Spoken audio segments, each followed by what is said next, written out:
after watching episode 3 of Lioness, y'all, raise your hand if you want to start a free Joe campaign, okay? Because at this point, I'm contemplating making crop t-shirts and trucker hats, y'all. It's that deep to me. Like, I want Joe to come home immediately. I swear to God I do.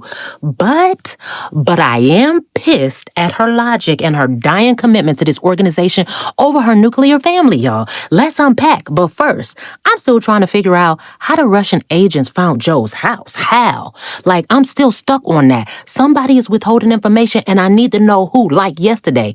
But secondly, and one of the most important moments in this episode, when the eldest daughter called a family meeting in episode 3 and asked Joe, her mother, to quit her job, yo, I silently applauded her bravery because that is literally the same thing her husband asked her to do last season, y'all remember. And at this point, is it not a totally reasonable request? That should actually be a no-brainer. But Joe replying and comparing her job to her husband's made me cringe in disbelief because his job doesn't put their entire family or their lives at risk on any day. I'm also realizing after episode 3, y'all, Joe is a soldier before she's a wife and a mom. And that commitment is dangerous and becoming a liability, dare I say. Her husband might need to divorce her to save his family from her passion for saving everybody else. Because the goal isn't just to protect and provide for your family and American families. You gotta make it home too. But I'm with Joe on one thing in episode 3. Ain't no way the Russian agents magically found her home by satellite. Somebody close to her dropped that dime, and I'm not talking about within the Lioness team.